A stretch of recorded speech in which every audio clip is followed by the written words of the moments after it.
Assalamualaikum warahmatullahi wabarakatuh. Waalaikumsalam warahmatullahi wabarakatuh. Salam Rahayu. Sebuah karya yang menurut saya luar biasa ya, yaitu yang berjudul Candra Birawa. Jadi yang kenapa Puntadewa? Karena begitu Candra Birawa, raksasa Candra Birawa ini menyerang, di strategi dia diam, tidak memberikan reaksi. Artinya ya seperti kita, protokol kesehatannya ini jangan kemana-mana, diam aja. Tapi kalau diam saja datang nggak makan. Cuma kalau kita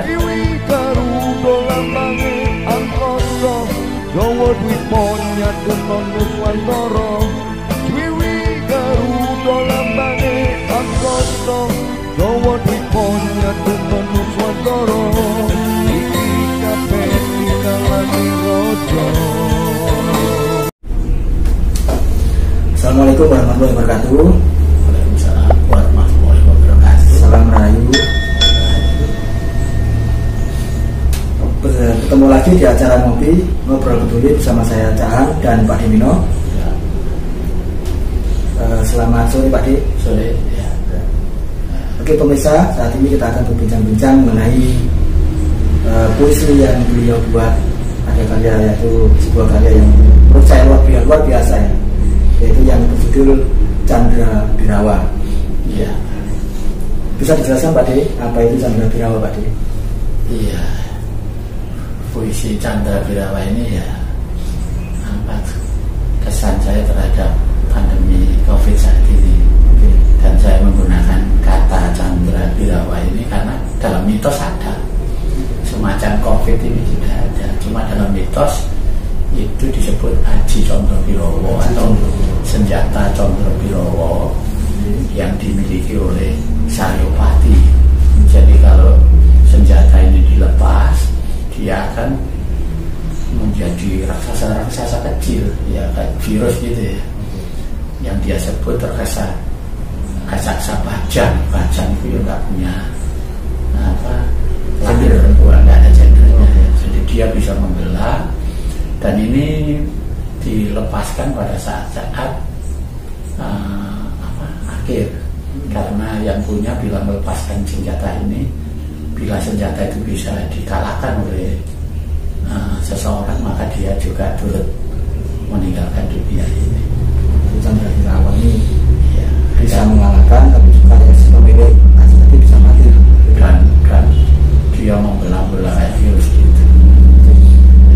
Itu tadi Pak Di menyebutkan sebuah mitos ya. Iya. Mitos itu seperti apa Pak Di?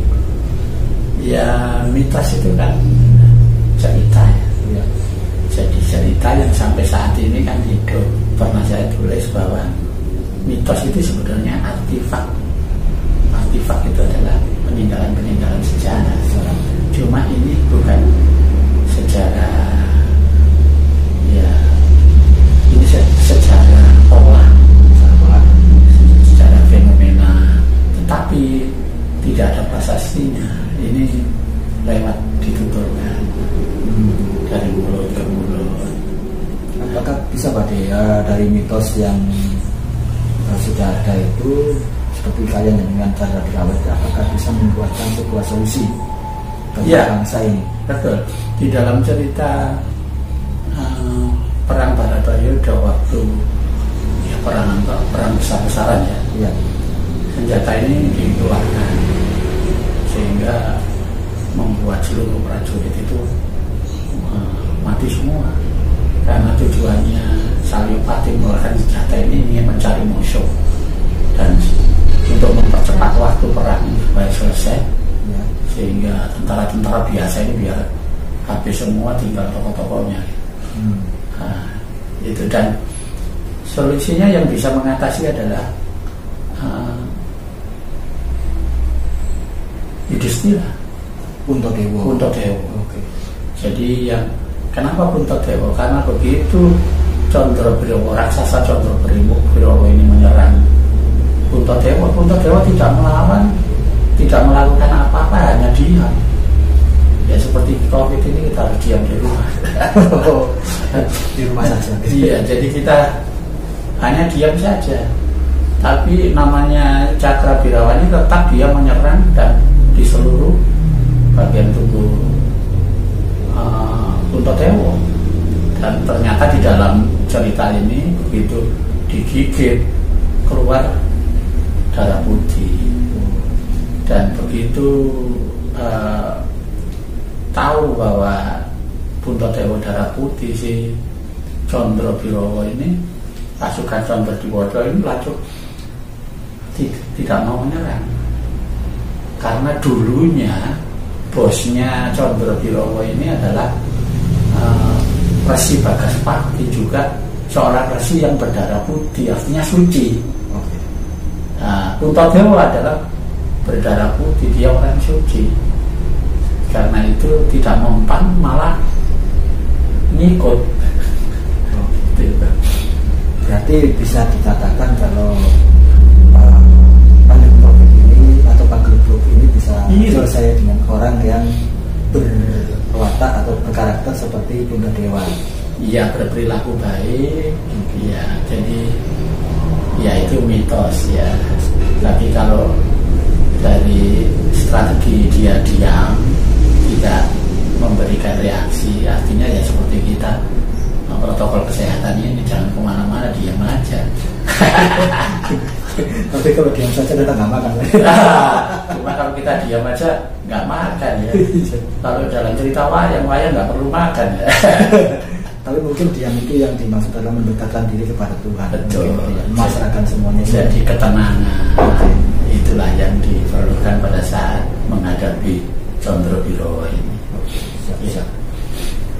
Pertanyaan berikutnya tadi. Nah sekarang kan tadi sudah dari judul sudah, kemudian mitos sudah.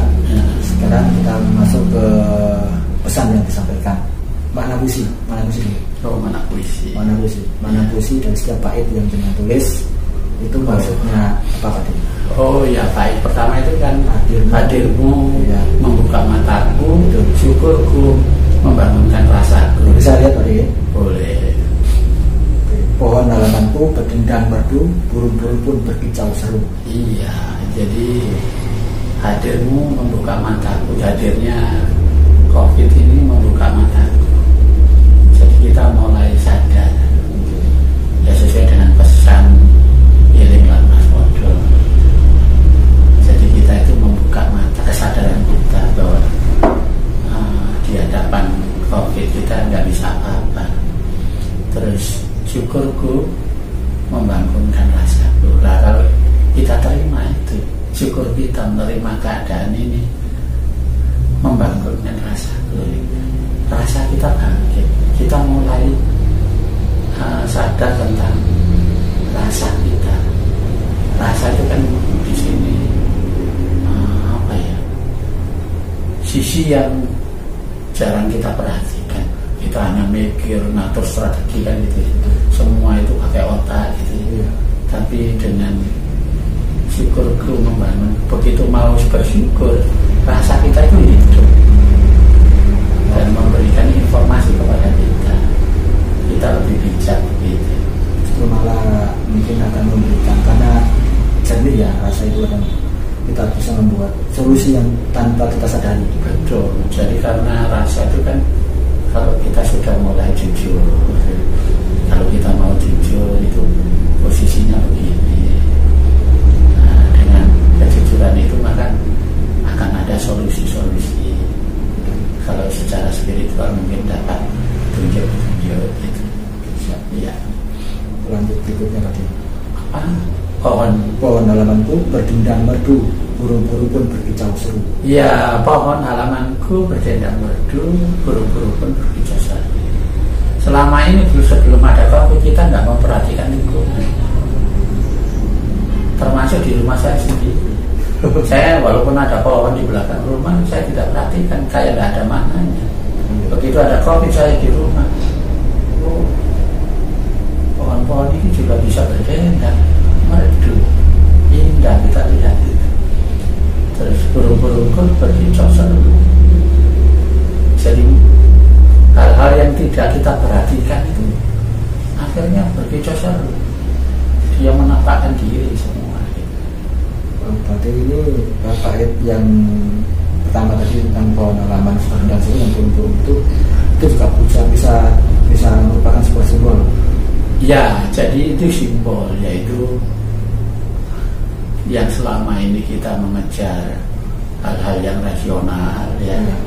Tapi dengan kita posisi semacam ini, kita sudah mulai berpikir ke dalam, sehingga pohon pun seolah bisa berbicara, burung pun dengan antusias bicara. Artinya apa? Jadi sesuatu yang non pikir ini, lingkungan, sisi lain dari kehidupan manusia mulai kita dengarkan. Lanjut berikutnya. Dulu hanya terlihat burung putihku bercuak-cuak indah bertingkah lincah. Di dahan sama kini terlihat burung hitamku bersuara berat penuh makna. Iya, ya dulu yang kita lihat hanya yang indah-indah aja ya. Iya. Ya, jadi bercuak-cuak indah. Yang menurut orang ini, oh ini hebat, ini baik, kalau kita sibuk di situ aja ya. Untuk itu kan sesuatu yang kita sadari, yang kita mengerti dengan pikiran kita. Terus bertingkah lincah. Dengan logika kita, dengan pikiran kita, seolah-olah kita itu super lincah, super hebat gitu.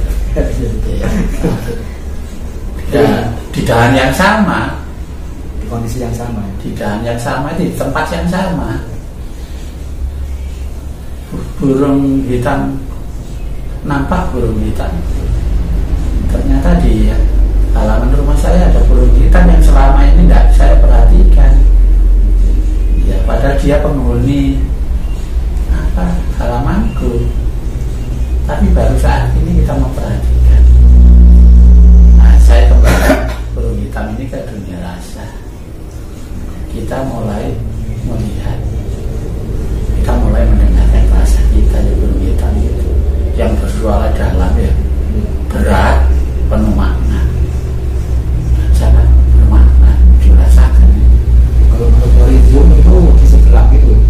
Iya, kalau ditinjau dari Jung itu kan manusia terbelah jadi dua, yaitu kesadarannya. Ya burung putih ini seolah-olah kehidupan itu, jiwa kita itu hanya burung putih ini. Padahal menurut Jung itu ada jiwa putih dan jiwa kita. Pada saat COVID ini kalau kita baru bisa mendengarkan burung hitam ini, yang semula kita abaikan, kita mulai menggunakan rasa. Ternyata burung hitamku bersuara berat, suaranya cukup berat dan penuh makna. Itu terasa lebih bermakna, tidak hanya sebatas logika. Ya. Siap. Lanjut tadi. Ya, ya. Naungan kerindangan menyatukan, terbebas dari belenggu persona, terputus dari ikatan sulaya-sulaya, burung putih hitam putih mengepak bersama. Ya, ya. Naungan kerindangan mempesankan. Ya, naungan kerindangan itu kan, rindang itu kan enak ya, ngayomi gitu ya. Naungan kerindangan itu naungan cinta kasih. Ya, dalam COVID ini kita baru sadar bahwa cinta kasih lah yang bisa menyatukan jiwa kita yang putih dan hitam. Kita nggak hanya mikir rasional, tapi kita introspeksi, eling waspada, sisi batin kita mulai kita dengarkan. Jadi antara kesadaran atau rasional dengan rasa ini sama-sama menjadi milik kita. Yang selama ini kita rasional saja. Nah, mulai sekarang kita sudah mulai mendengarkan. Dan untuk itu mudah-mudahan kita dua jiwa ini bisa mengepak bersama, tidak saling meniadakan. Pikiran kan cenderung meniadakan rasa, sisi gelap gitu. Wah, itu nggak masuk akal kan gitu ya. Sementara yang gelap ini juga sering mengambil alih pada saat momen-momen kita emosi itu. Itu kan ada tekanan-tekanan karena pikiran tidak mau mengakui, maka tertekan. Ya. Nah, dia minta kompensasi. Begitu ada celah kita bertindak yang tidak menguntungkan diri kita sendiri. Nah, kalau mengepak bersama ya ini namanya menyatukan. Menyatukan sisi gelap dan sisi terang. Iya, bahwa kita itu hidup dengan kesadaran pikir juga kesadaran rasa. Seimbang ya. Iya, harus seimbang. Jadi tidak hanya rasa saja, tapi kita juga perlu logika ketika kita berkomunikasi dengan masyarakat. Kita juga menggunakan rasa. Yang terakhir, bersama terbang damai mengangkasa. Ya, kalau jiwa kita menurut Jung ya, jiwa putih dan jiwa hitam ini mau mengepak bersama, ya selalu bersama, tidak saling meniadakan. Dua hal yang paradoks ini mau saling melekat bersama, terbang. Ya, terbang itu bekerja damai dalam damai, tidak ada konflik antara jiwa putih dan jiwa hitam. Jiwa putih tidak berusaha menghilangkan yang hitam, jiwa hitam tidak perlu minta kompensasi dengan menghancurkan yang punya jiwa ini. Ya, ya. Siap. Kira-kira setelah maknanya sudah dibedah, apa maknanya Pak? Kita berikan kepada pemirsa makna kebangsaan dan secara psikologi. Secara kejiwaan datangnya COVID ini kita diingatkan agar kita eling dan waspada. Eling dan waspada itu ya tetap antara jiwa putih kita itu harus disinkronkan dengan jiwa. Menurut Jung ya. Menurut Jung secara kejiwaan manusia kan ada jiwa putih yang minta baik-baik dan jiwa hitam yang memang tidak buruk. Hitam ini, jiwa hitam ini kita anggap buruk karena kita takut, karena kita tidak mengerti ya. Dan kita tidak tahu persis. Jadi karena itu cenderung dimarginalkan. Jadi dalam Jung itu disebut shadow. Shadow itu sisi gelap kita. Sisi gelap kita itu semakin membesar apabila kesadaran kita itu jiwa putih kita, kesadaran itu jiwa putih kita yang selalu menolak sisi gelap ini. Padahal yang gelap itu belum tentu jelek. Contoh realnya seperti ya, jiwa gelap ini kan sebetulnya ingin menyelamatkan manusia juga, baik secara fisik. Ya, secara fisik kan seperti naluri kita ya, walaupun kita naluri kita untuk makan itu kan, walaupun ini tujuannya baik ini supaya kamu nggak kena COVID kan gitu ya, ini kan baik. Tapi kan jiwa gelap itu loh, kita belum butuh makan walaupun COVID kan gitu. Jadi dorongan-dorongan cenderung melawan ini juga bisa dimengerti, bisa dipahami gitu. Tidak malah dimarahi. Kalau dimarahi ini menjadi sedo. Sedo itu adalah tekanan-tekanan yang kalau terus ini ditekan dia akan meledak. Dia akan mengambil alih diri kita tanpa permisi pada kesadaran kita. Tahu-tahu kita melakukan hal-hal yang tak terduga. Juga itu. Atau tahu-tahu melawan petugas. Gitu. Ya itu yang di psikologinya. Sisi psikologisnya kalau kita punya jiwa yang utuh. Kalau kita tidak menolak manusia itu ada sisi putih dan sisi gelap. Kalau kita menolak yang gelap, ya kita seperti orang suci. Tapi diam-diam kejam pada orang lain juga dengan alasan jelek itu tadi. Ya itu karena dia tidak bisa menerima jiwa sisi gelap. Dia tidak merasa punya sisi gelap karena dia menganggap kesadarannya saya yang baik-baik, jangan gitu. Padahal itu menekan jiwanya. Nah, nanti keluarnya ke orang lain, orang yang jelek dibisui. Artinya apa? Ya berarti dirinya juga masih jahat. Itu. Iya. Untuk kebangsaan tadi, untuk kaum milenial ini perlu wawasan kebangsaan dari puisi jenengan ini, kira-kira apa tadi? Iya, ini kebangsaan ini ya, bagaimana bangsa ini menghadapi COVID. Jadi karena menurut cerita Condrobirowo itu, Condrobirowo ini keluar saat manusia minta perang semua.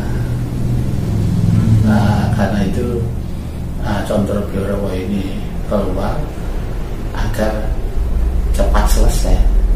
Jadi perangnya, seandainya terjadi perang gak lama-lama, ya mungkin kena penyakit gak jadi perang.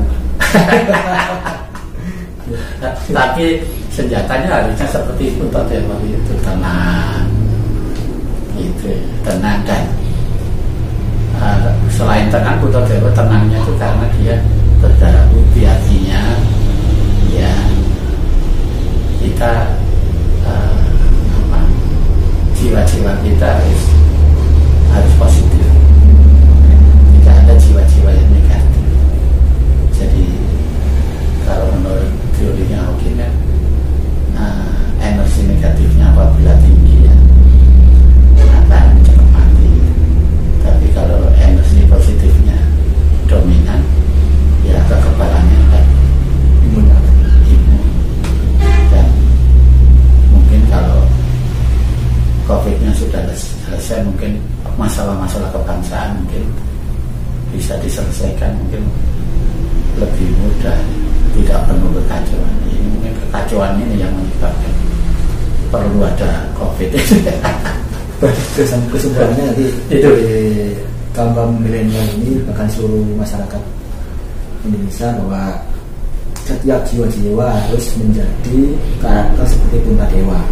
Lah, jadi tidak harus seperti Puntadewa yang memang berdarah putih ya. Tapi anggap aja ini simbol. Kalau mitos ternyata kalau hati kita itu putih, artinya niat-niat kita positif ya. Ya dengan tenang tanpa melawan. Ya tenang ini tentu saja jaga jarak dan macam-macam ya. Jadi kita diam di tempat, tapi juga punya darah putih itu tadi, pikiran-pikiran yang positif. Siap.